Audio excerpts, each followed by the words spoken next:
Good that you're watching to the video on demand of the weekly Monday stream that we do here on the React channel, where we go together over the biggest gaming news of the week and can go a bit more in depth compared to the Sunday video, where we of course round up the news of the week and all that sort of good stuff.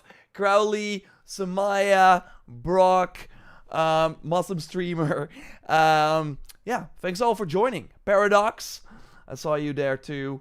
Thanks for joining. We're a bit earlier than normal. If you're watching later, you're like, oh, why? Well, that is because I got a concert today. So we'll be leaving a bit sooner than normal. Kyle Crash, good to see you as always. Yo, Adada, hope you have a blessed day. Hope you too. It's, of course, an exciting time. We're in March. It's March 10th. 10 more days till Assassin's Creed Shadows. I am super excited for everyone to play because we're going to talk about that. We're going to talk about that and way more because Luke Stevens, of course, my friend from the Free Roam podcast, he put up a video on Horizon Online. And yeah, we kind of have to talk about that too. Redwood Phantom, good to see you as always. Theory Tim 1, thanks for joining for the first time there. Appreciate you. Kenny, good to see you too. Benjamin, Arkham Knight, Levy, hello. How is everyone doing? Hello, Dutch guy. That's true. I cannot deny that. Love your videos. Appreciate it. Yeah, it's an exciting time. Like, I've said it many times. I love YouTube in general, but these pre-launch, the launch, the post-launch Assassin's Creed launches are my favorite. So it's been a busy but in a fun way, and I just can't wait for everyone to start playing and discuss the game together, figure things out together, and all that good stuff. We're close. One more weekend without Shadows, and then we can go crazy. This year so epic. Monster Hunter Wild, Shadows next week. June, Death Stranding 2. Man, oh man, we're eating good. Yeah, you're right. Hey, good Sapphires, good to see you as well. AZ Milano, hey. I'm still impressed by Kojima's Last Night masterpiece. To be fair, I have not had a moment to sit down. I just skimmed through it a bit. I know, a barbaric thing to do. I probably should have just... I just could not find the 10 minutes. I don't know why. I'm like, I should not watch this on my phone, so I'm not doing it while doing lunch. Who has not watched the Death Stranding 2 trailer yet? Maybe we can watch it together here on stream. That might be a possibility. Are you going to upload videos about first Berserker Kazan? No, yo, Dada, we have no plans for that. Kaushik is saying, I pre-ordered Age of Shadows. Can't wait to play. Nice. But yeah, June is when Death Stranding 2 comes out. Perfect timing. And the views on the trailer are insane.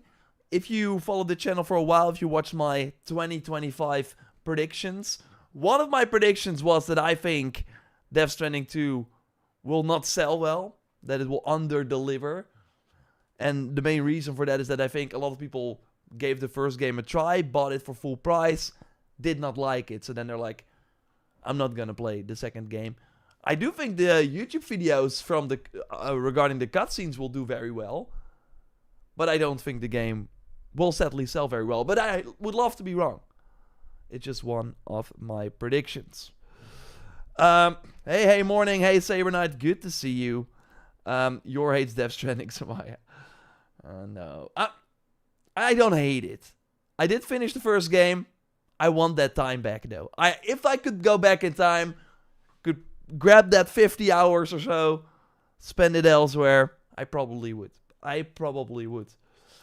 GTA 6 definitely not coming in 2025. I'm not sure how that adds to the conversation, but I think you're right. That is another 2025 prediction of mine.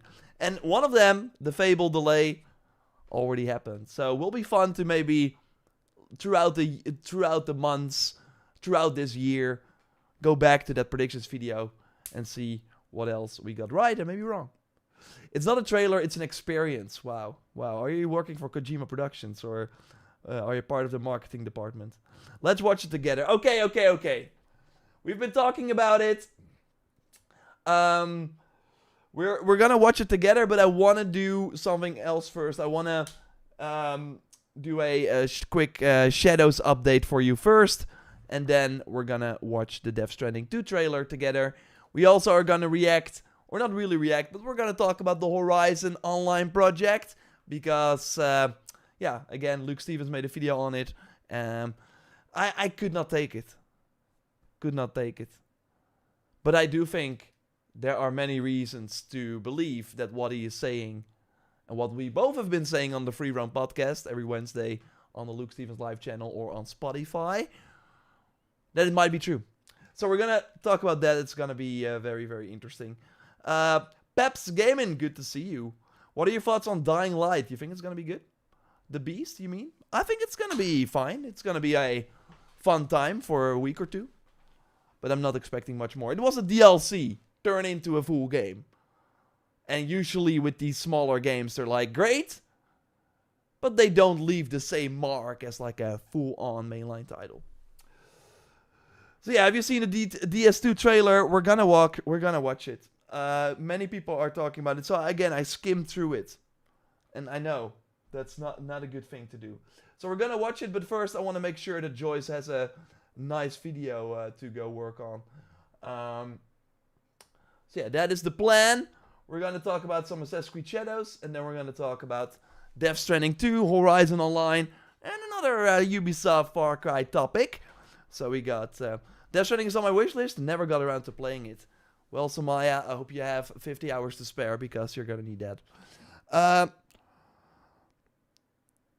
I was happy on your weekend video to hear news on Horizon 3 and Horizon Online. Nice, Saber Knight. Well, you will be happy to know that we will be discussing it more. And if you can see it, I still have to find a good spot for it. But over there, it's the gold play button. I think we opened it, of course, on stream 2 weeks back, 3 weeks back. But it's now over there. And looking mighty. But yeah, again, it's cut out. There, I cannot put it here because it doesn't fit. I can put it here, but yeah, you see all the Assassin's Creed statues. I should probably put it there, but yeah, now it's over here. Okay. Hey, Yor, did you replace the mic stand? Damn, I totally forgot about that, Brock. No, but it has not like fallen. It is still working. I think I did fix it after the stream. Damn, time is a flat circle. I don't know what happened yesterday. I don't know what happened a few hours ago, let alone last week. But yeah, you're right. The microphone broke a couple times during the stream. Let's hope that doesn't happen.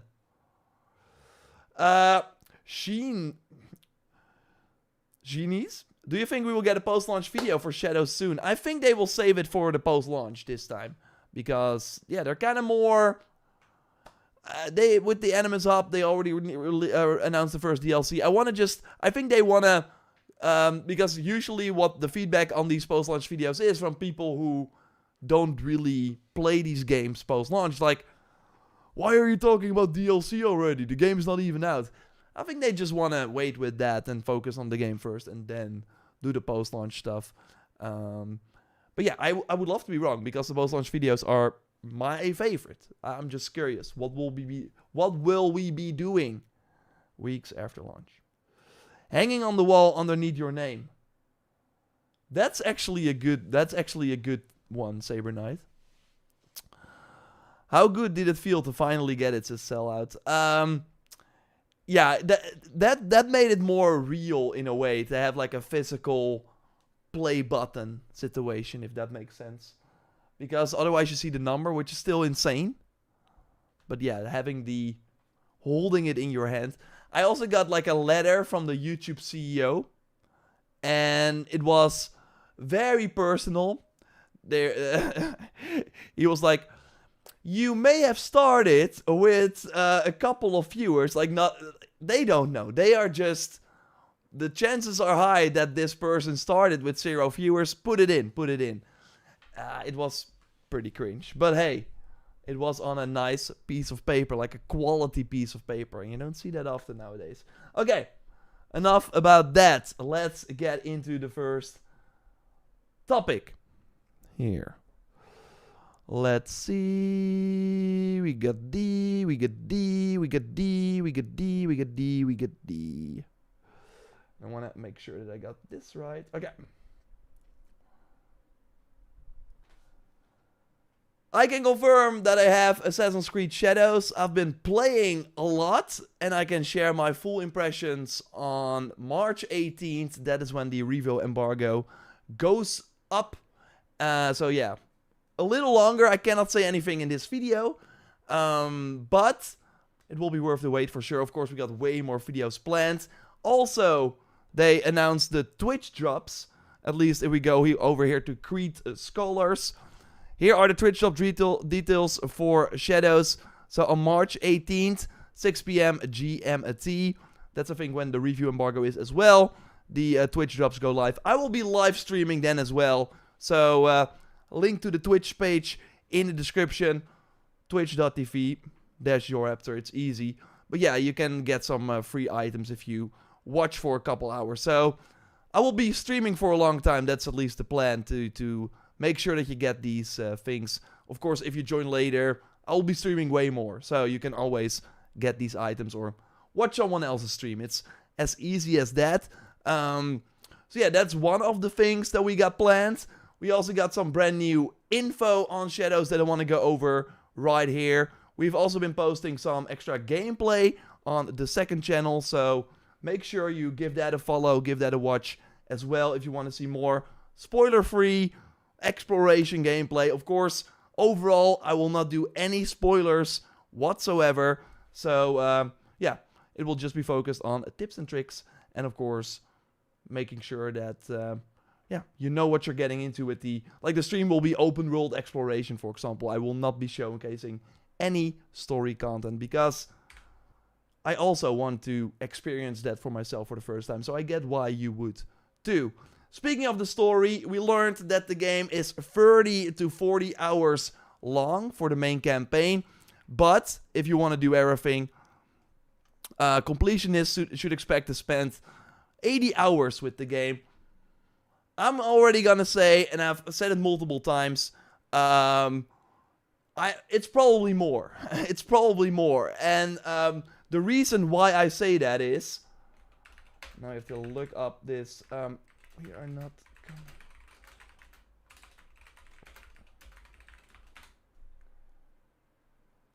Assassin's Creed.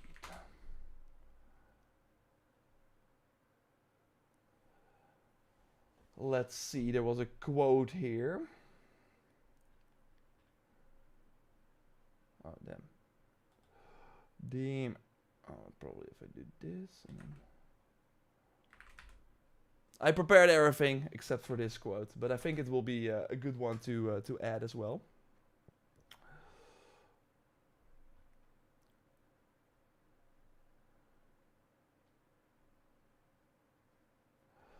So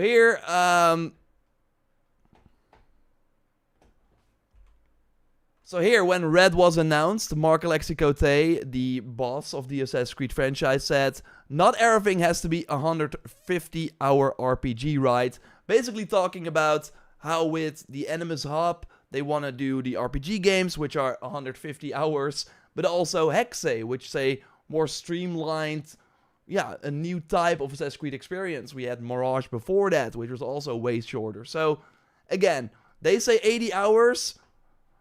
I think you can probably spend more time with the game. So yeah, we will have to wait and see on that. We also got some console specifications. Let me know if you're gonna play on console or on PC. Let's see if we can quickly look at it here, because the image quality is not amazing, but I do think that gives you a good idea. People were really asking about the Series S version during the stream I did, and yeah, we now learned it's 30 FPS. They do upscale. Yeah, it's higher than 1080p, and it will have selective ray tracing, which is basically the lowest version of the ray tracing options. On the PS5, you have the performance, fidelity, and balanced modes, and also on the performance mode, you have the selective ray tracing. So again, that's just a bit in the hideout and nowhere else. If you play on 30 or 40 though, you get like a standard ray tracing, so also in the open world. Xbox Series S or X has the same as the PS5. But if we go to the PS5 Pro, we actually see that it also has the 3 modes, but it starts at standard. So on Series X and PS5 you have 30 FPS standard ray tracing. On PS5 Pro you also have 60 FPS in standard, so that's already better. And the extended, so the best possible ray tracing on console, is exclusive to the PS5 Pro. So I think in this image you clearly see, at least on paper, that the PS5 Pro users do have some benefits, but I would imagine that the game still runs great on a PS5, Xbox One, or Xbox Series X. I don't know about Series S.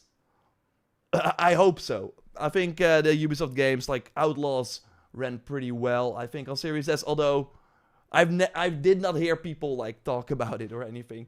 So I would imagine it was pretty fine, but of course, if you have a Series S and it wasn't working well, let me know. Then we also have a brand new trailer here for the deluxe edition of the game, and of course, they always get the crazy stuff. So we got the Sekiryu Beast, the legendary mount. So we know the game will be way more grounded this time, but they will still do the crazy mythical mounts. We saw some in other footage as well. But yeah, they are back. And an interesting thing is, of course, that the mounts in the game now have saddles. So you have your horse and you have a saddle. And yeah, you can mix and match. So you can have the white horse with the cool red saddle if you want, like the cool red armor saddle. And then, yeah, so there are way more options than the presets that we had in the previous games. For these Helix mounts, though, there will be no saddles. So it will always look like this, which is, yeah, interesting. But yeah, I do think it makes the horses a bit more exciting in the game, while before this, the Helix mounts were, of course, always more exciting. Unless they start doing the wings again, so you have no fall damage. But we have not seen that yet in Shadows. So let's see what else they got. So of course, both Naue and Yasuke get a legendary armor set. I'm really curious, and I don't think we have an answer to this yet, if they have the same perks, because that would be weird in some situations, but in other situations it can work. If it is like a, I don't know, a perk that benefits both characters, or if you have 4 slots of adrenaline, you get X amount of damage. That can work with Naue and with Yasuke, because they both use the adrenaline system. But I hope they also have dedicated perks with these Helix sets for each character, if that makes sense. But they look awesome. I, of course, as a fan of Red, I always approve this. We got the Dragon Tooth, a legendary trinket. So that's, of course, from Mirage. That has, Shadows has this trinket, inventory slot now as well. And it should have perks, while in Mirage they were only cosmetic. Oh, we see it in action here too, that's awesome. Legendary Katana with the glow, of course. Oh, damn, those handles with the dragons. That is awesome. And yeah. So yeah, this has to be Bleed, right? Because we have Poison, which is purple because of the flowers in Japan that were poisonous flowers. We have Bleed, which is red. So yeah, I do think this is like a bleed weapon. And we have Daze, which is orange. So yeah, it has to be a bleed. We see the enemy bleed, but it will always bleed. It will not. They will always bleed. It doesn't have to do with the affliction. And yeah, you get like hideout prompts. But yeah, the cool part now, of course, is that in Valhalla you had these dedicated spots where you would put these hideout items. In Shadows you can, put them anywhere. So you can like put this everywhere in the hideout. And these can like be everywhere on the wall. And you also have 5 mastery points. But yeah, we know killing 1 samurai daisho, so 1 enemy in a camp, and there are sometimes 5, gives you a mastery point as well. So you can easily get mastery points. You also get it when leveling up. And of course, the DLC is also something you get when you pre-order. Okay. We'll of course be testing these items and see if they are any good. And as always, if you did not get the deluxe edition, they should appear in the Reda system of the game, and of course in the Helix shop as well if you want to get them separately. But would be cool to get them for free, especially this mount. And I think, I'm not sure if we saw the mount already in the exchange, but that is a way to also get them without spending the extra money. I also wanted to, because of course, again, I did the stream, which was just a ton of fun, having Simon, the associate game director, talking through a lot of the gameplay that we saw, and also answering a ton of questions we had. So totally recommend you check that stream if you haven't already. I will do a video later, kind of recapping everything, but he gave a lot of interesting answers about design philosophies, but also things we can expect later on. So we'll leave a link to that in the video description as well. And I want to quickly go over that gameplay and kind of go over some of my favorite parts here. Of course, you have the wells again, and then you can use them to assassinate enemies. I love the animation of Naue getting out. So first you will use a new ally that we have. That appears over here. He's very fast and it's kind of dark, but he like throws this bomb, and then the enemies will not notice you when you get close to them. And then because she has the Tanto equipped, you do the double assassination out of a run, which is very cool. And then we have a level 1. They are orange. What are they called again? Damn, I'm completely blanking on the name for the servants. So we have a servant like running away right there. Another thing that I liked a lot is that she can then whistle, and of course equip the katana, and then you can assassinate these enemies through the Soji doors. And the enemy was about to open the door, but you can kill them before that, which is a pretty cool tactic. Like, it will be very fun, and that's what I liked in Mirage to a degree as well, because it was possible there too, to figure out these cool tricks where you can use the mechanics in unique ways in your favor. And I'm totally expecting a lot of that in Shadows, of course, too. Let's see, I got some more fun things that I wanted to shout out, because of course Yasuke, we saw him kind of do stealth too, which involves his bow and arrow, because enemies won't really hear it, but that is mostly when you use the silence arrow. So that's the other one he has over here, and then you basically ignore the armor, can insta kill these enemies. But another thing he has is the brutal assassination. I am kind of surprised though that the enemy is standing here. The Daisho is like over here, and still with him yelling, "Hey, watch!" or like turn around or something. I'm not sure what he's saying, but something like that. That the Daisho is not alerted here. He is here because he like sees the body. But so now he sees it. So, but it can also be because of the difficulties in the game, where they might be playing on normal here, and then on a higher difficulty, the enemy AI should be way better. I want to highlight that in a future video too. I already could play around with that in the preview build that I played. Of course, Yasuke can go prone as well to sneak past enemies. And again, he doesn't have the eagle vision, so he can whistle and then assassinate the enemy like this. So that's a way to clear a house, because there are a lot of these enemies in these houses that are just like kind of quiet, so you will not hear them, especially because you cannot see them with the eagle vision, so you have to kind of lure them out with the whistle. One other thing that I wanted to highlight is this that I really liked. We have, of course, again, the katana can do the assassinate through Soji doors, and the Tanto can do the dual assassinate. But if you use the Kusarigama and unlock like a later skill, you can do the rush assassinate. So That's so awesome to just jump around. And I'm curious how far or how often you can do this. If you can like line up enemies, like jump, that would be very, very cool. So yeah, we're close. Yeah, I'm recording this on March 10th, so 10 more days.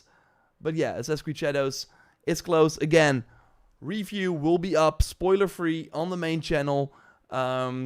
In the meantime, there will be a lot of like gameplay videos, also spoiler-free, exploration from the preview build still, coming up on the JorRaptor channel.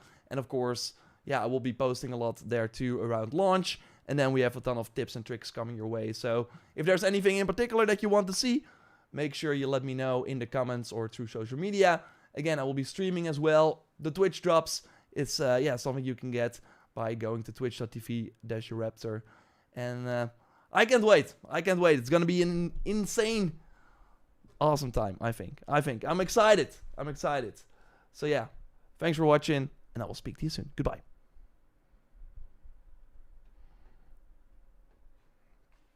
Okay. That is a nice recap, I think, of all the things that are happening. And there will be on the main channel this week a very fun video too that you totally don't want to miss. No spoilers in that video, of course, as well. Beep, beep, beep.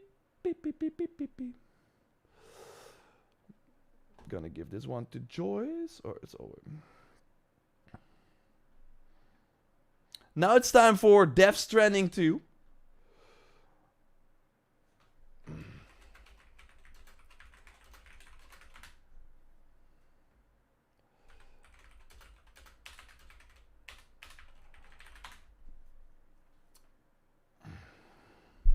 Are you gonna cover are you guys gonna cover Adamfall? We did a video on it, Kenny. Did you see that?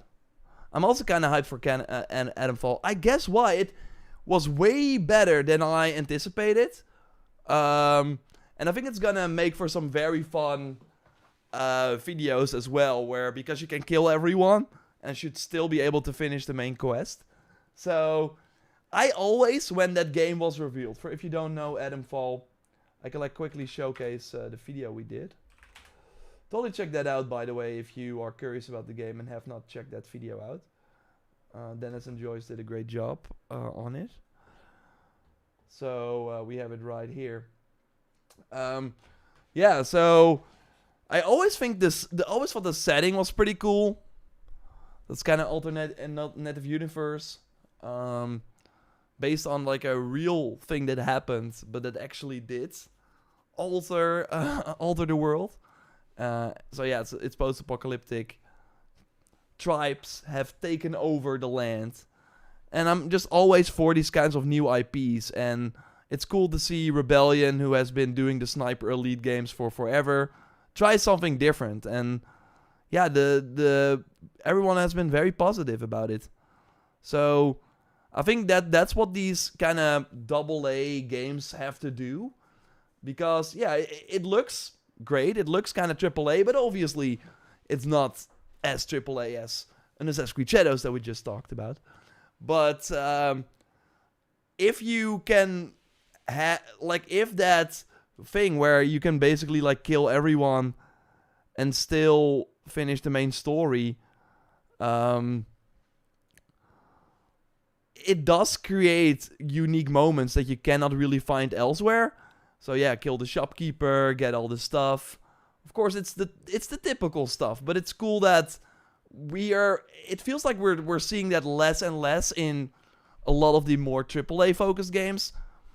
And so yeah, having this game kind of be like, no, if you want to kill everyone, you can. So I really hope it turns out well. But yeah, it's 1 week after Shadow, so the release period is kind of unfortunate for me at least. But yeah, if the reviews are good, I will totally give it a shot, because I always like the setting in particular.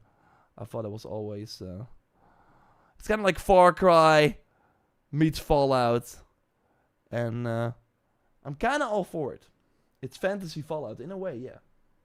In a way. Do you think the game will be delayed again? Which game, Akif? Shadows? No. Again, I'm already playing it. I cannot say anything else, but I don't think it will be delayed. I've never had a game be delayed when the press and content creators were already playing it.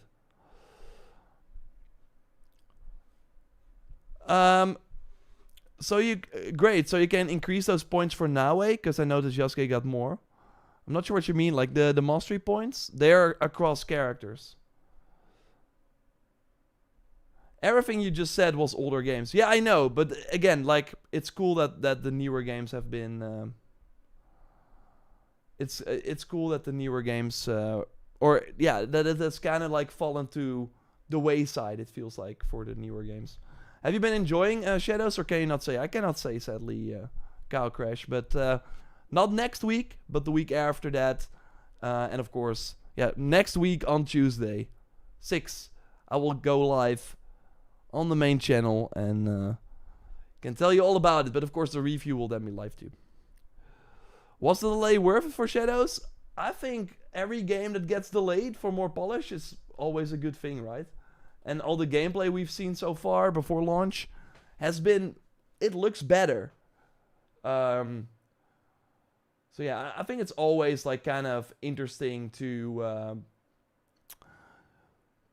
kind of compare gameplay reveal versus how it is now. And we have never seen a game like this delayed out of November, because it always launched in November. So 4 extra months of polish. I think in the last gameplay we totally saw that. So we will have to find out. I will let you know if it was worth it in the review. But that's all I can kind of say on it. So let's look at Death Stranding 2. On the beach. On the beach, on the beach, on the beach. On the beach, on the beach, on the beach. Okay, let's do it.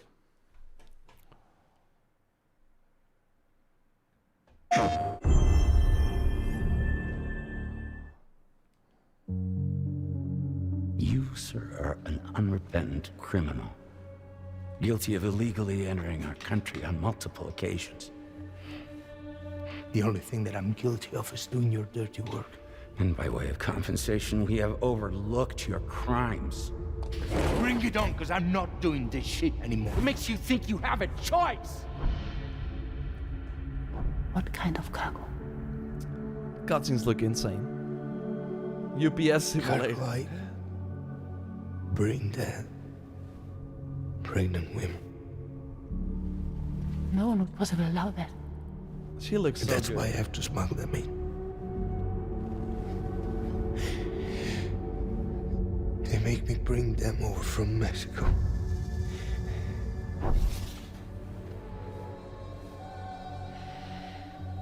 This thing between us. It was a mistake. No. No, it was not a mistake. It was not a mistake. I mean, no other trailer than a Kojima trailer can like be 1 minute 19, and we've just seen 2 scenes. And of course, we got the kid.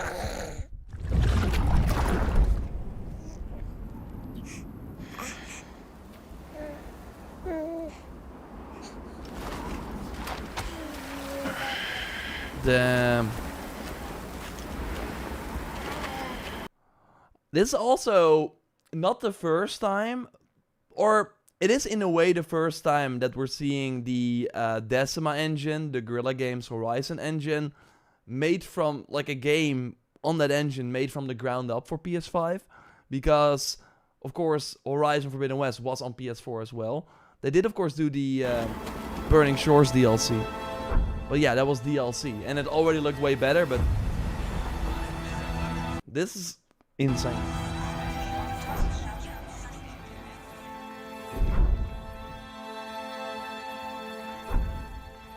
Deliveries have been automated. My face is blocking it. But does that mean that we don't have to deliver things anymore? That's footage from console, because I don't think the game is announced yet for PC.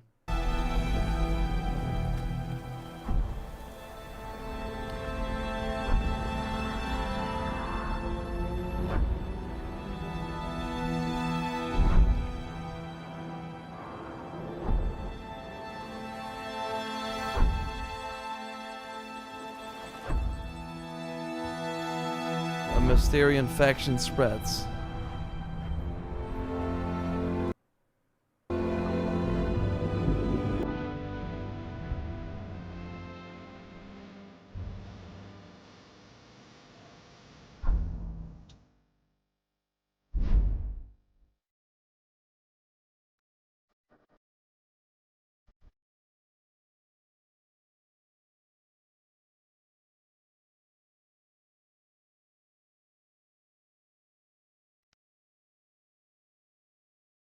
A lot of diverse environments. I don't think snow was in the first game. Wow, wow, okay.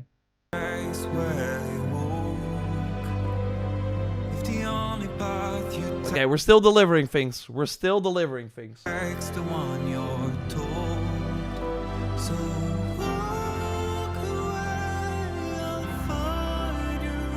Fire.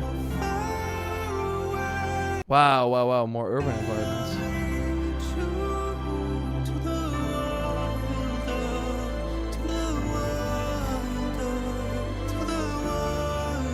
So I've not played the director's cut, but I know some of these things were added with the director's cut to make the delivery way better. I only finished the game on PS4 for a review, so I've not seen some of the things they added, but I do think we see a lot of new stuff here too. Oh wow, it's like doing an emote that he like delivered this. Yay! Oh yeah, that's his doll. Yeah, getting a lot of like Mimir from God of War vibes from this guy. So of course you were mostly alone delivering. So having this guy on your wrist to constantly talk to you, I think is gonna be a nice change.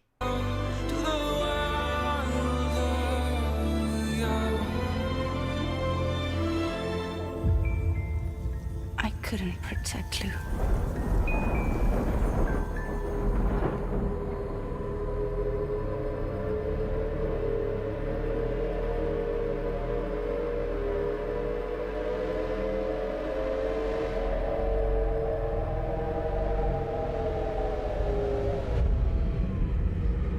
I tried to jump us out of there. But I could only take my equipment with me. And I couldn't possibly think of Lou like that. There was no way for the two of us to escape together.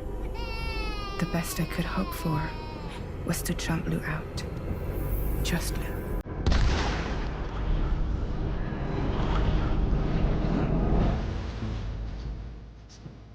Oh no. I hated these enemies. And just like walking slow. Okay, that's pretty cool. Oh, we're shooting them too?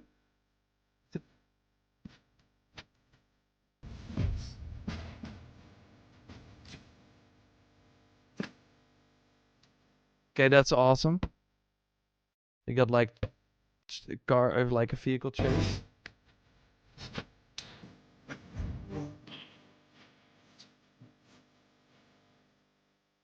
Viewpoints synchronized.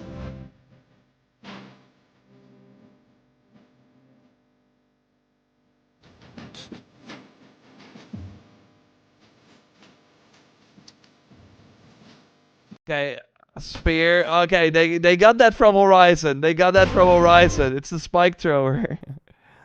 Yeah, these enemies look awesome. So, I really hope if it has more combat, it might lure me back in. Because I love the sections in Death Stranding where it was just, yo, you have your inventory on your back, go fight these enemies. And it was really more a third-person shooter. I love these parts, but they were few and far between.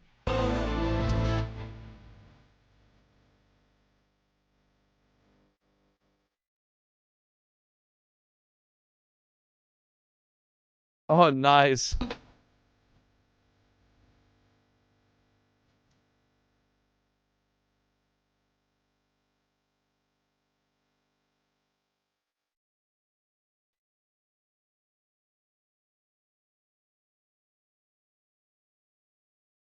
Did they even see her?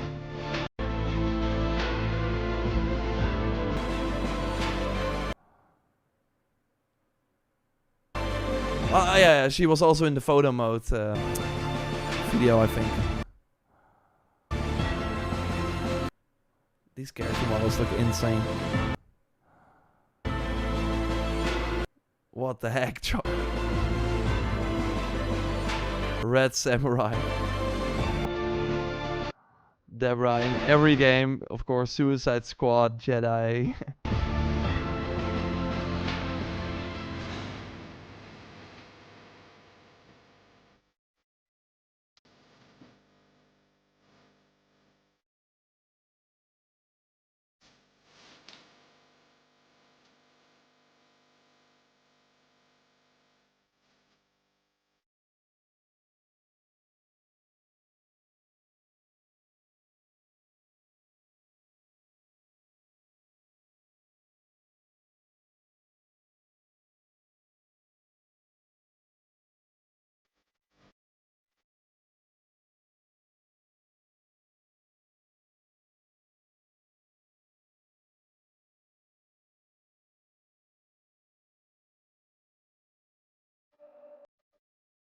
I've been alone this whole time.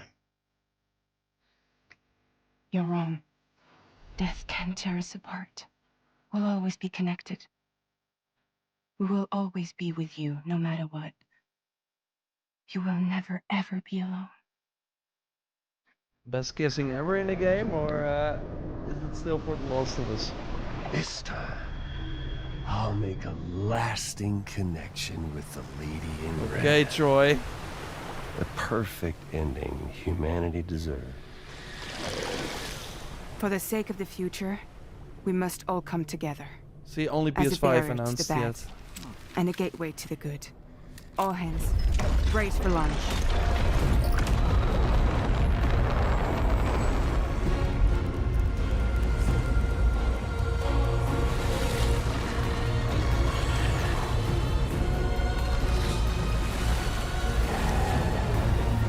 Graphics look insane, yeah. What's up with all these hand enemies? Also in Elden Ring, of course.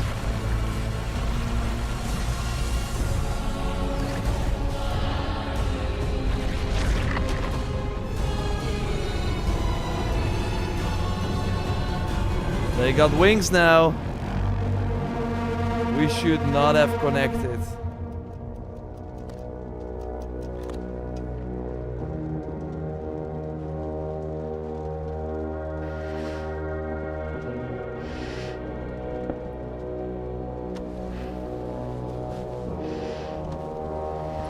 Mad Max at the spear throwing before Horizon, yeah. Oh, what? A world divided, made whole. With a few sticks for encouragement. The UCA's precursor, the United States of America, had a prominent gun culture. Awesome. A distinctly American philosophy, and one which would appear to have spread to this continent.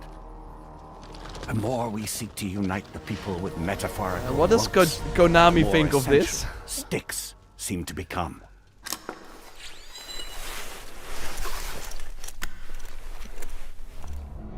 My question though is, will Monster Energy be back? Probably not, because they did edit those out of the game already, of the first one. What the heck? DHB Magellan. Integrate.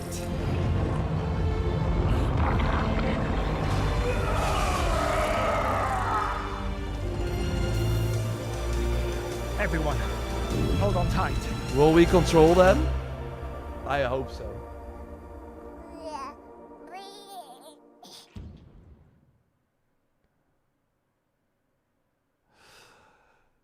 Pre-order for that's now you can pre-order the game. Yeah, that looks pretty insane.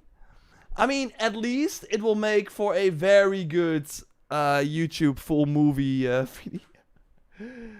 Look, I'm never a fan of I'm never a fan of people just watching. I mean, people should do what they want.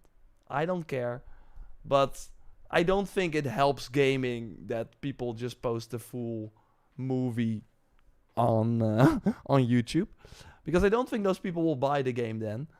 But hey, you cannot do anything about it. But I am curious if will the views on the full movie YouTube video be more than the sales of this game? That's kind of where I'm at with this. So yeah, we got the deluxe, a custom hologram, battle boots, level 1, 2, and 3, so you can upgrade gear now, it seems. Again, I've only played it in 2019, but I don't think that was possible before, but correct me if I'm wrong. Having the machine gun low as an early unlock, that is great. Because in the first game, you were only shooting with, like, they were not real bullets, right? It was just, I don't know. But seeing that makes me hopeful that there's more combat in the game. And you got, like, a digital deluxe edition as well.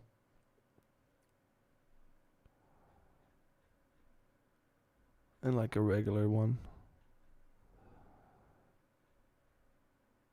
New screenshots. They do look great. They do look great. But they're all just from the trailer. Oh, I don't think this one is. Or maybe, yeah. That was like a 10-minute trailer, though. Flew by. It flew by. So yeah, we're fighting the Hellghast.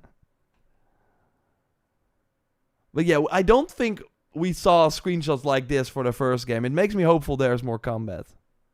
Because I think the overall having your inventory on your back mechanic is so interesting. But they only, like, even for a third-person shooter. So I was like, that makes, like, everything I grab, I will put on my back. So if I then, like, hit a ceiling, it will drop. Yeah, I have to make sure I basically am carrying the ammo that I'm using on my back. I think that's such a cool mechanic, but it, of course, was a delivery game and not a third-person shooter.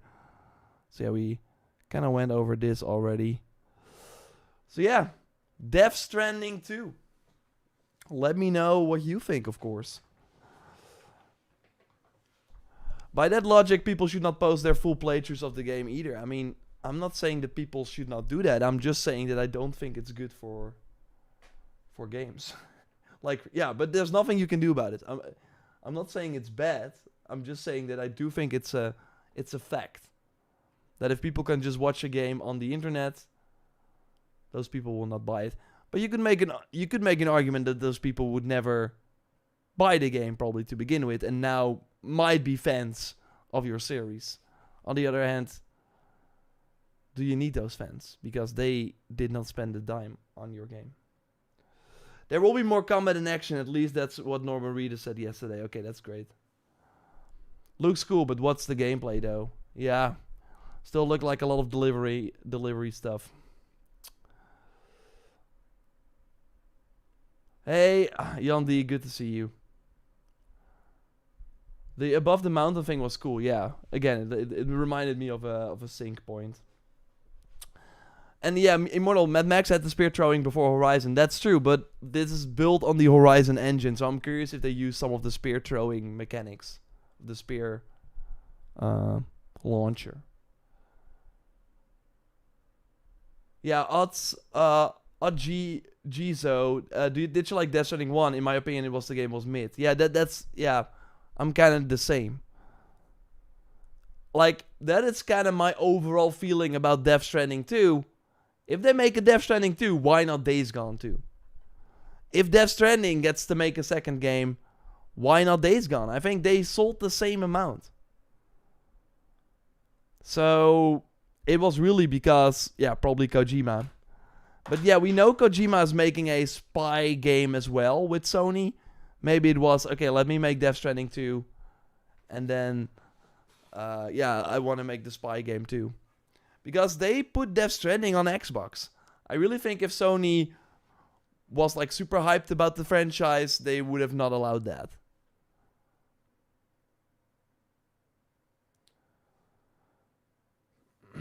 They would have not allowed that. Okay, let's talk about something else. A big one. A big one.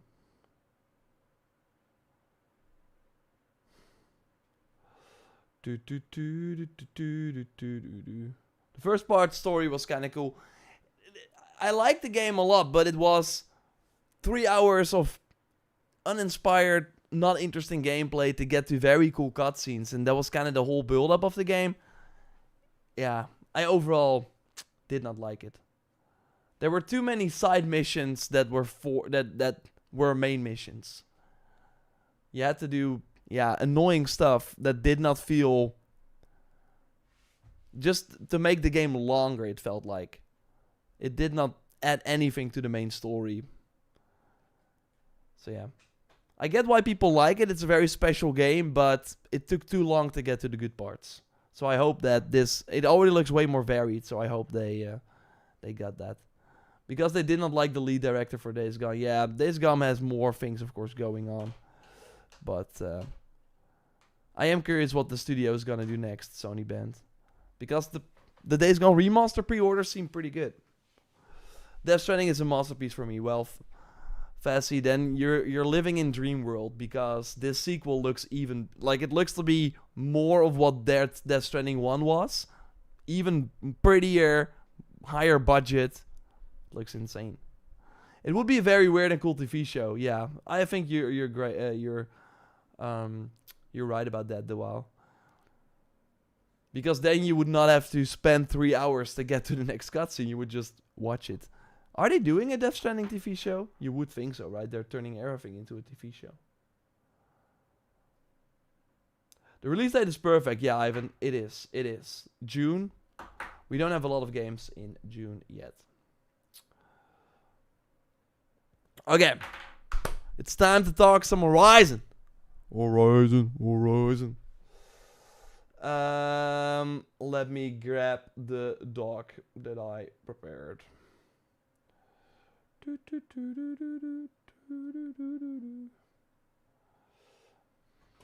Because there's a lot to go over here. I think we should just get it over. No, not get it over with, but get into it. That's what I want to say.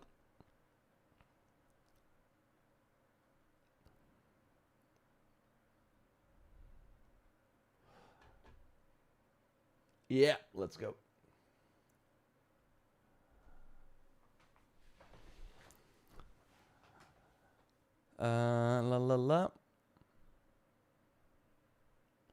The next Horizon game will be revealed very soon. But yeah, it's not the single player game. If we go over here, we see Horizon Online is Guerrilla's next game, with Horizon 3 a ways off. I want to go more in depth on this next project from Guerrilla, what we know so far, kind of go over some things that I think are very interesting. I'm kind of scared overall. Of course, my friend Luke Stevens also did a video on it. I will link to that in the video description. And yeah, it hurts me to say, but I kind of get where he is coming from. And as a huge Horizon fan, it's one of my favorite series ever. I kind of do agree with some of the points that he brings up. So I want to go over that. But first, how did we get here? So again, Horizon Online, next big game from Guerrilla Games, Horizon 3 ways off. And that is because if you kind of think about it right now, this was the announcement trailer for Horizon Forbidden West. We would be in June 2025, get a similar trailer like this, but for the single player game. Horizon Zero Dawn launched in 2017. We saw this trailer in June 2020, so 3.5 years later. Forbidden West launched in February 2022. 3.5 years later would be June 2025. But we will see the Horizon trailer, but it will be for the online game.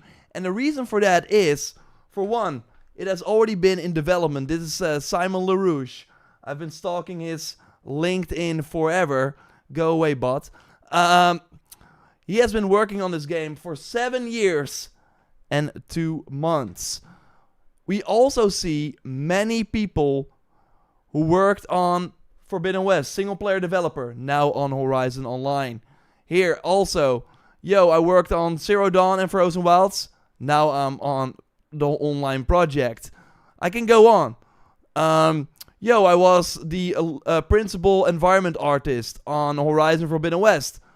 Now they're working on the online project. So many of the single-player developers, Forbidden West, now on Horizon Online. So that is why Horizon 3 is still ways off, because they moved the team, instead of directly going to Horizon 3, moved them all to the online game. And this week we learned about a new hire.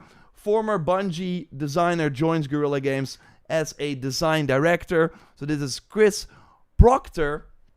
And if we go to his LinkedIn as well, then we see, okay, so he just started March 2025, design director on the Horizon Online project. And before this, he was a senior design lead on the Destiny 2. Oh.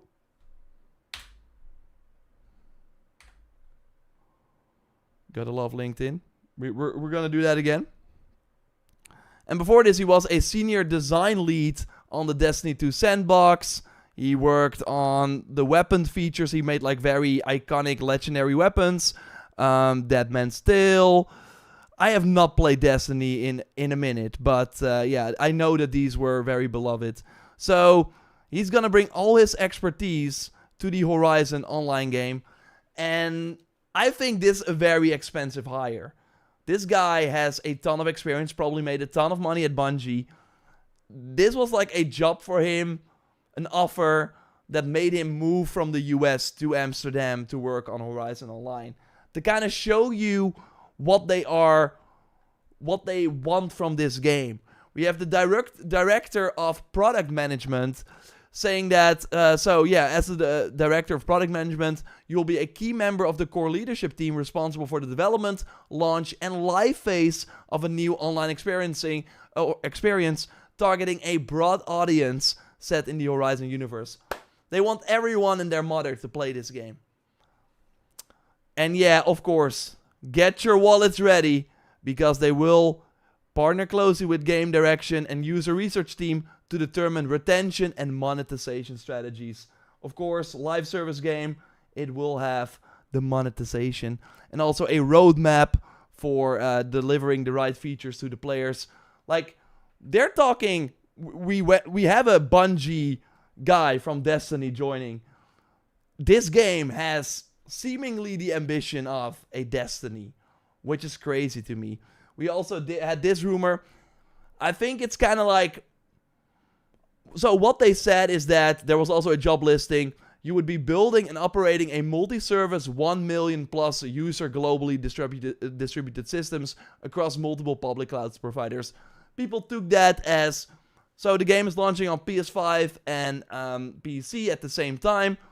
They expect or want the infrastructure for 1 million concurrent people. Now, I think that Guerrilla Games aspires to bring over 1 million players to a Horizon multiplayer title. Like, I think it's just good to have an infrastructure that if the game blows up, to be able to do that. But that might not be the internal benchmark for what they hope they achieve. But I overall hope, and that is where the worry from many people, including myself as a huge fan, comes in. What are their expectations for an Horizon Online game? Because all the other spin-off titles they tried, and yeah, you've seen this probably before, the Lego Horizon Steam charts. Now sure, the main audience for this Lego game probably on console, on PS5. Still, 602 people at the all-time peak. This game sold a few thousand copies on Steam. I think they expected more. I think that because Horizon Zero Dawn was huge on Steam. We also have the Shuei Yoshida interview with Greg Miller, and I want to listen to this particular part. This will sound negative, but it's not. Because obviously the game got through and you made it and blah, blah. Is there a game you think of like, I can't believe that didn't do more? Is there a game you're like, this is going to be a huge hit, this is going to, I know it's Black Magic to guess numbers, but you were like, this is going to be something amazing in terms of sales, and it just didn't find that audience?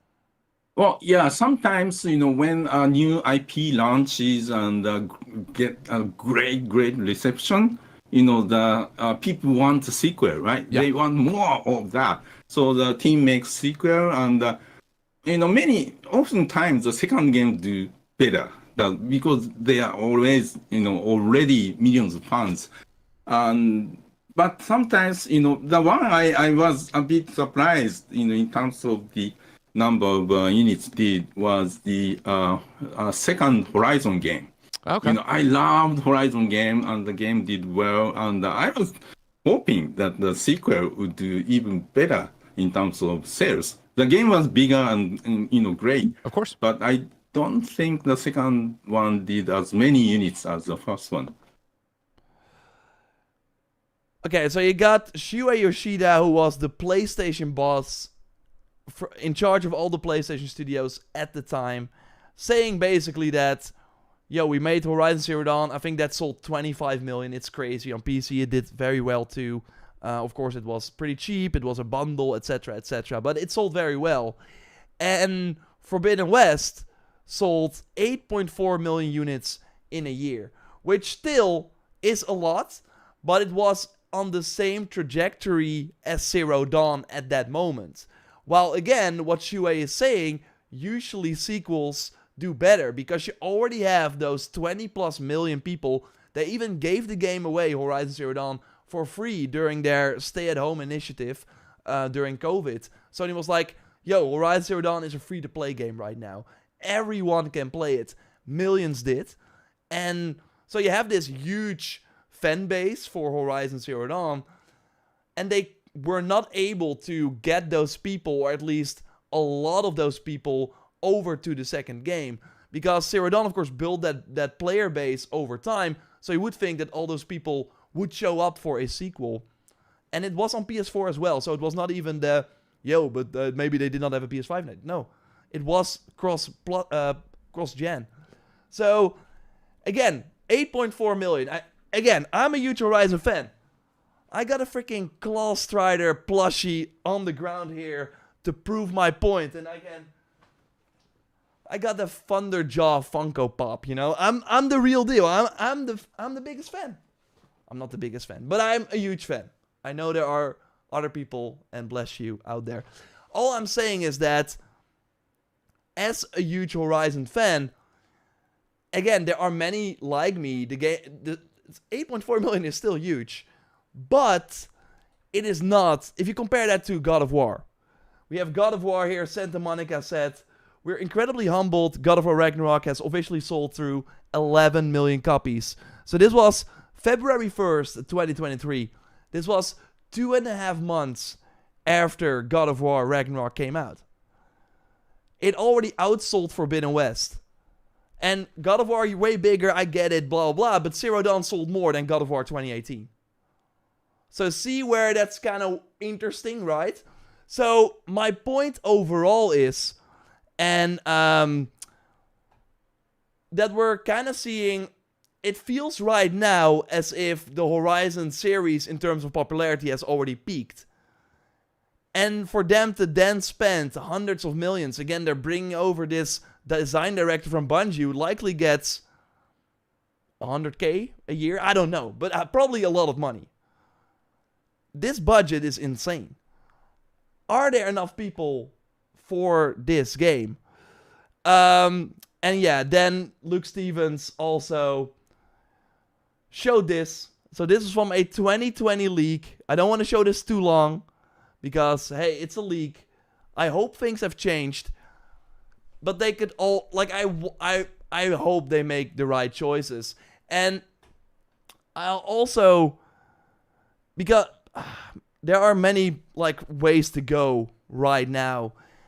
I think another interesting point is that, okay, we have the Forbidden West numbers. People are looking for the third game. I think the third game will likely not do as well as the second game because it's a continuation of the story. They have to do something drastically different to get more people in. But there is a huge audience for the third game. It will probably get its money back. But I asked people in my Sunday video, of course, every Sunday we make a gaming news roundup on the main channel. And I asked people, like big Horizon fans like me, do you want an online game? And we got comments The only Horizon game we want is Part 3. An online Horizon game would be pretty much Monster Hunter with robots, right? Yes. That's another point. Like, people already have Monster Hunter. Now, I do want to say something about that, though, but I will get to that in a moment. I only care about the next Horizon single player, not the online game. So, I really hope they can convince all, because they need those people. They need the core Horizon fan base to be on board, but those are single player gamers. So they already have that potential, challenge to get those people interested in the game, because they usually don't play online games. Then they need to convince all the other people to join this online game too, while they were not able to convince those people to check out Lego Horizon. Of course, the VR game happened too. Of course, the Forbidden West happened on PC as well. Also was not as big as Zero Dawn. So, I don't know if it is all adding up. Now, I mentioned Monster Hunter. Of course, that game did sell 8 million in 3 days. So, you have Monster Hunter Wilds doing super well. And this could be them saying, see, there's an audience for this type of game. But I think, and let's get, like, optimistic right now, because I do think, as a huge Horizon fan, it is awesome that they are seemingly trying with everything they have. And I don't count out Guerrilla Games. I think this game, I'm never saying this game is going to be bad, because I think it will be amazing. Probably. It will at least play really, really well, because all the Horizon games play well. It will probably look really, really good, because all the Horizon games are the most beautiful games out there. And yeah, so I think they got something going for them. It's just like, is the amount of like budget and things they are trying, and Guerrilla Games has 400 people working there. If this game bombs, if this is Concord level, it's not gonna be Concord, but if it's like around that, it's gonna be really bad for Guerrilla Games. It's gonna be, I'm scared for that in particular. But I also think that the Horizon franchise needs a new injection of newness. They cannot do the third game that is just a better version of Forbidden West. Like Forbidden West was, in terms of gameplay enhancements in particular. I know some people prefer the story of the other game over the other, and I get that, but it has to be more, because you seemingly are losing people every single player game you put out. So I do get that a multiplayer game where we hunt these robot dinos together can be very, very exciting, and can be that injection of new excitement that we need for the series that can pull way more people in. And that is seemingly, if we go back to those job openings, what they are kind of trying as well. Because here, we have the world narrative. There is someone, a game director focused on the world narrative for this game. I really think, and I hope, and I think that is how they can get Horizon fans like me, who only play single player games mostly, interested in this. If it's going to be playable alone and give you a ton of Horizon lore, let you fight brand new machines, brand new gameplay. If it basically feels like the third game where you can invite people to your game but you don't have to. That is, I'm going to be the most important part. For me, I can play Monster Hunter alone, but I do feel that at a certain point I feel the need to get people in. And I do think a lot of people write Monster Hunter off if they are only interested in going single player. But if they really have a big story campaign, if you can do big side missions, just like the single player game, but you have this online component and it will be supported after launch, kind of like an Assassin's Creed, Shadows will be supported for a long time after launch. Obviously, that doesn't have co-op, at least at launch. But if it's, they have to, I think, approach it more as a single player game with the online component, with the, okay, we have the enormous open world, you can do that all alone, and we have the hub area where you can meet other players and go out and hunt together if you want, but you don't have to. I think that is the way to go about this. I'm afraid they are not going to do that. So then they might eliminate or alienate the people that do want to play this because they're Horizon fans, but they don't like multiplayer games. And I'm not sure if you can get that multiplayer audience because Sony has proven time and time again that it's just very hard for them to get this right? Bluepoint was working on a God of War game, still crazy. Sony banned the Days Gone team, was working on a live service, cancelled. Naughty Dog was working on Last of Us Online, cancelled. 12 out of the games they planned to launch before April 2026, 8 of them have been cancelled. We got Fair Games, Marathon, Horizon Online, and I think another game that I'm blanking on right now. I'm not sure if that's even announced yet. That has been that is still going. So that makes me scared as well because Sony has not been convincing in their live service push. I think maybe the other game was Helldivers 2. That, of course, came out and was a success. But yeah, crazy times. I'm really curious to hear your thoughts, of course. And I'm hoping for the best. It will be fascinating, I think, at least to see this game and what they got cooking. And I hope they prove us all wrong. I hope I think they need to convince me. I will be there day one. You know the meme? I'll be there day one. But I do want this game to be more than just something that I would play. It has to be bigger, looking at the investment. So, I want Luke Stevens to think, I was wrong. This game could actually be really good. Will that happen, though? We will probably discuss that on the Free Run podcast. Then he has to pick another game to make videos on. And there will probably be enough games like Fair Game, $. Okay, thanks everyone for watching. Subscribe, and I will speak to you soon. Goodbye.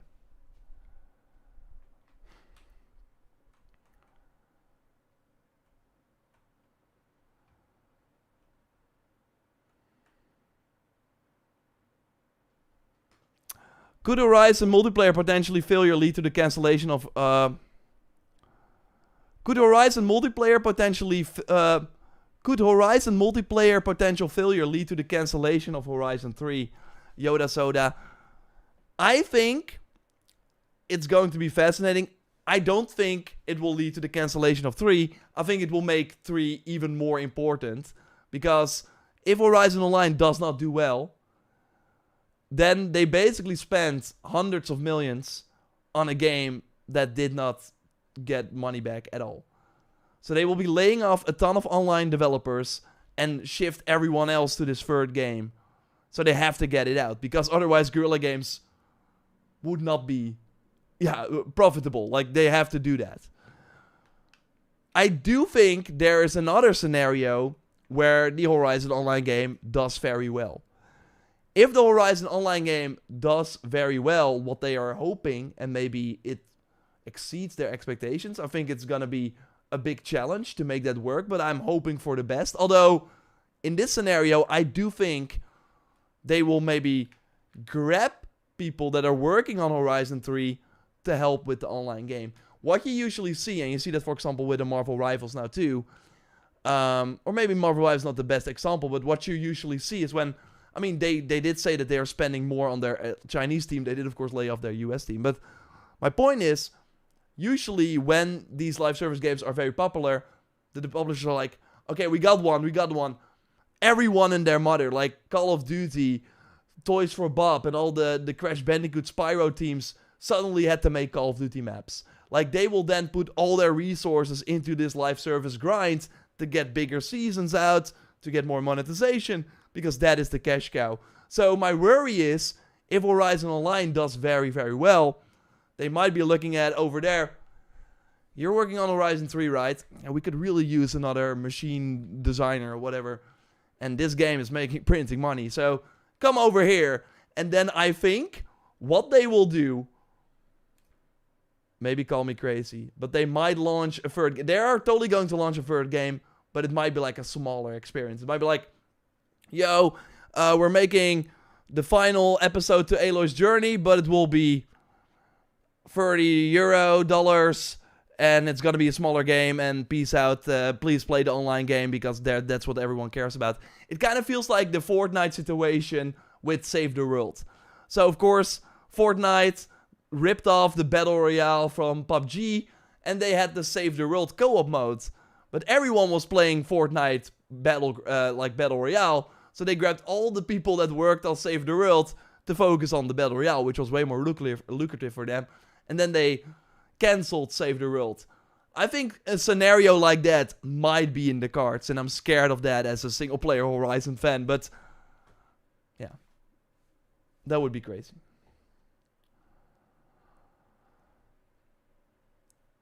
Robo Wizzo, I feel it's time to set the sun on Aloy's story, make her pass the torch to someone else, and kill her off halfway through the game.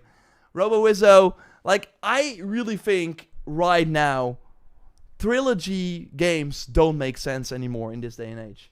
And that's, of course, what we saw with God of War as well, where they thought, I think that's what Corey said once, that they wanted to do a Norse trilogy, just like they did with the Greek games, although they had more of those, but the mainline games.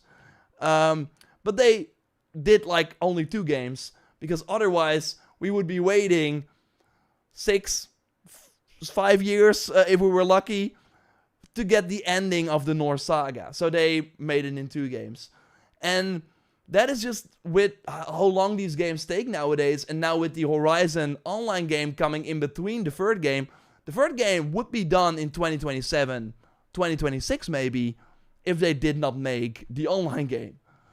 But now we have to wait way longer, so it's already hard for people to get them interested in your game and your franchise and be very vocal about it, etc. I love it, especially if there are years in between. So Horizon 3 will come, like that's I think what was one of the problems with Horizon 2. You boot up that game, they expect you to know the lore by heart. They did do the tutorial, of course, where in 2 hours they were kind of like, oh yeah, this happened. Oh, and by the way, did you know about the Far Scenes? Yeah, we talked about it in the data point or whatever, and yeah, it's now a big part of the story, so here you got it. And then it was like, okay, what the heck is going on? So, for one, they eliminated people jumping in for the first time. I don't think they got a clue of what was happening. It was like an information overload, that first, the tutorial of Forbidden West. And I think for Zero Dawn people, they were like, what? So, you already have that, and then, yeah, you have a continuation of that story with 6 months, years apart. Like, TV shows are already struggling right now to get people, like, it's already with 2 years in between those TV show seasons. It's already a very long time. With games, it's like, it's crazier. And what you really see nowadays, and what we saw in 2024 in particular, games that don't require you to know anything beforehand, Helldivers 2, Palworld, Space Marine 2 even. You see a guy with a chainsaw, okay, I got it. Let's go. Wukong. Those games did the best, because you can just jump in, you don't need to study, you don't feel like you're missing out because you have not played the first game or read the books or whatever.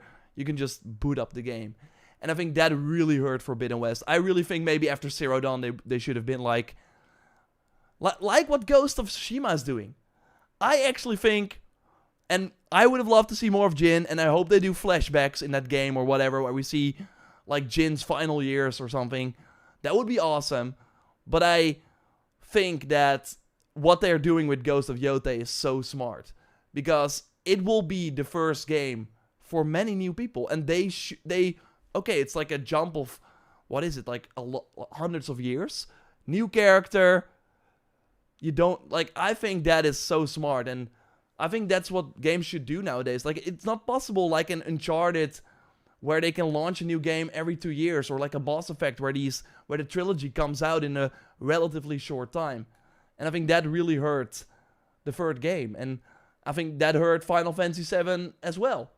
You got the remake, Rebirth, you have to play the first game, and now the third game, like, if you did not play Remake 1 and Rebirth, good luck. Like, you're already not interested in the third game.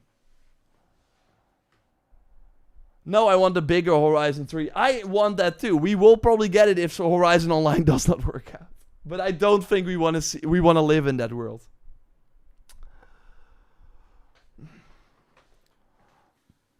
Xparrow saying, hey Joe, do you think PS5 Pro is worth it to buy for better graphics, especially for Age of Shadows? Hard to say, hard to say. I can of course not say anything about Shadows, playing Shadows right now, but yeah. Yeah, it should have better graphics on PS5 Pro. I'm really curious about the Digital Foundry stuff, how they're gonna compare it, and I overall think if you like me play a lot of games, and you can sell your PS5, your regular one, for a relatively good price and get like the Pro for 400 or something, I think that's probably worth it. If you know I'm gonna be playing Intergalactic, I'm gonna play all these big AAA games, I can already tell you they're gonna run and look the best on PS5 Pro, obviously.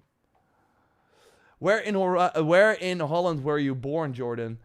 Ethan Green. I was born in Amsterdam. And then moved to a smaller village, and then now I'm back in Amsterdam. Hey, yeah, so yeah, we got that answer. Digital Foundry will have a video on the 18th with reviews. Yeah, I can't wait. I can't wait. Zero Dawn had a cool twist. Forbidden West just felt forced. It felt for Forbidden West as if they did not plan it beforehand or something. Right?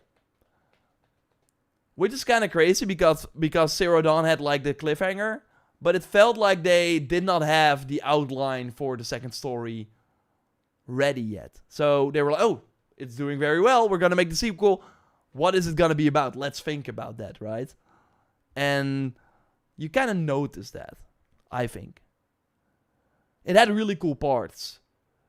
And I do think John Gonzalez, the Obsidian New Vegas guy, he left after Zero Dawn. And I think he just was like a crucial part to making the story as interesting as it was in Zero Dawn. So that's, I think, what we kind of missed in Forbidden West. Kenny, you're asking a lot about the Black Flag remake. We don't know anything. Only that it's rumored for this year. But I will, of course, keep you posted. And if we see it, it will probably be in June or something. It was definitely not planned beforehand, unlike God of War Ragnarok. Yeah. Do you think, what is Santa Monica working on right now, Mojo? I think they're working on a new God of War game. And yeah, the Corey game. I can't wait, man. More Santa Monica stuff.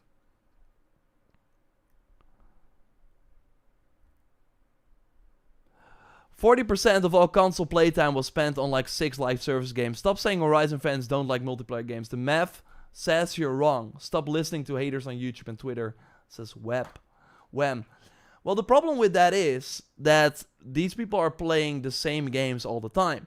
And it's not like if a new live service game comes out, then those people, like, you have the people that jump from game to game. That is probably you watching this video, or watching this stream, watching the Sunday videos, watching the content we make. But you have a majority of the audience that only plays Fortnite, GTA Online, FIFA, etc., etc. When Horizon Online enters the market, they are not gonna be like, oh, it's a live service game, I love that, because I only play live service games, let's give it a go. No, they will be like, oh, Fortnite has a new skin, let's get that. They are so invested. It's so hard to get those people interested in your game. Same with Monster Hunter. Although, like, it depends on the release timing for this. But if they're going end of or early 2026, which I think is probably where they're aiming for, then I do think the Monster Hunter Wilds hype has kind of died down. They will probably do an expansion, but that will probably be later. So I do think they should not worry a lot about Wilds in a way. I do think they can get some of those people, also because it seems to include more narrative, so it should be kind of a different experience. But to think that they are gonna get the live service people, I think that is wrong. They're not gonna get that. They're trying to make people like us live service people. That is, I think, the audience for this game. The single player, the people that played Ghost of Tsushima and tried the Legends mode and were like, damn, this is actually pretty cool. Now I'm suddenly a PS Plus subscriber. They want those people. And it's gonna be so hard to convert those people. Because I don't think you're gonna get, especially with GTA Online for 6 launching, Fortnite having the I don't think you can get those people. And that is why I'm so scared for this game, because the live service strategy from Sony so far has not been convincing enough for me to say they got it down. They know what the audience for this is. Right now, the strategy for me seems to be live service is big. It's making a ton of money. We had always multiplayer plans for Horizon, so let's just do it. We got the backing from Herman. Let's make this a big thing.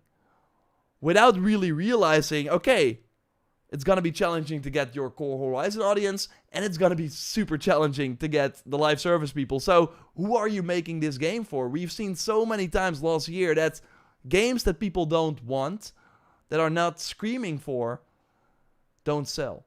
And it's weird that we have to tell that to these companies, but that's kind of what it is. The moment you have to convince people to like your game, you're already losing. It has to be a Space Marine 2, where people were always asking for a sequel. So when it was announced, people were like, yeah. It has to be a Hogwarts Legacy, where people wanted to make their own character, go to Hogwarts, and have that as an open world exploration game. I've never really seen, rarely, and I'm seeing actually the opposite in my YouTube comments about, oh, I wish I could invite my friend to Horizon to hunt the machine together. I don't think I've ever seen that. And especially now that it's hurting the single player game, I showed you. There are many single player developers working on the online game, which means they are not working on the single player game. That it's actually, again, I wish them all the best. I hope, like for me, a successful Horizon live service game, to be fair, as like a content creator, would be the dream. Because then I can only focus on Assassin's Creed and Horizon, have update videos for both, news videos, do these streams, of course, still, the Sunday video, and I could just focus on 2 games. To be honest, I would be down for that. I would be loving a Horizon online game that everyone plays, and that we can like make guides for, and best weapons, and oh, a new weapon is added, let's test it out. That's my favorite content to make. I would love that. But I'm realistic. I think that's perfect world. That's like looking at Anthem and hoping that would be the next big thing. But we all knew that it was bare bones. That it was not gonna be it.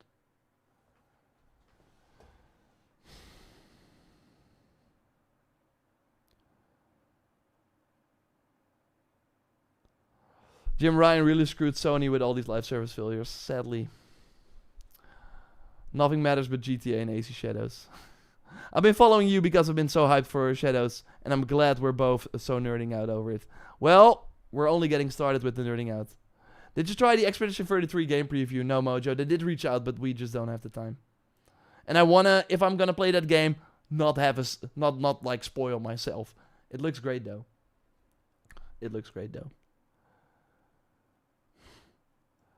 I completely agree with that. Just saying you're making it seem like Horizon fans only play single player games based on a few comments. Fair enough, Wham. But it is. I'm not saying that. Like, I do think there are some people that play Horizon games that also play multiplayer games for sure. But I don't think it's as much of an overlap, as big of an overlap as they maybe hope.